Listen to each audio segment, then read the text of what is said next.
السلام علیکم ورحمۃ اللہ وبرکاتہ۔ ہم کسی دینی محفل میں چلے جائیں، دینی ماحول کے اندر چلے جائیں، روزہ رکھ لیں،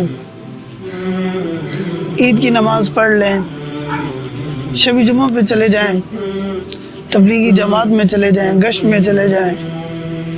چلہ لگا لیں، حج پہ چلے جائیں، عمرہ پہ چلے جائیں، جب ہم واپس آتے ہیں ایک کیفیت ہمارے پاس ہوتی ہے کہ یار پچھلے گناہ اور پچھلی کمی کوتاہیاں جو ہے وہ میں نے معاف کروا لی ہیں، اللہ تعالیٰ کی ذات نے ان کو معاف فرما دی ہے،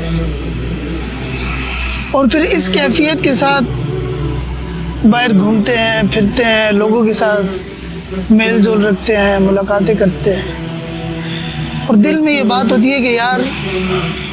میری جو پہلے کمی تھی، کوتاہی تھی، وہ میں نے فلاں محفل کے اندر اور فلاں جگہ کے اندر شریک ہو کر وہ میں نے معاف کروا لی ہے۔ لیکن یہ سوچ ہم دوسرے کے بارے میں نہیں رکھتے ہیں کہ یار ہو سکتا ہے وہ بھی کسی محفل کے اندر، کسی سفر میں، کسی مجلس میں،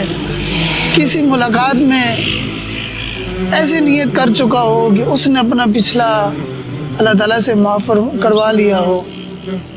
ہمیں یہ بات جس طرح اپنے لیے سوچنی چاہیے، اسی طرح دوسروں کے لیے بھی سوچنی چاہیے۔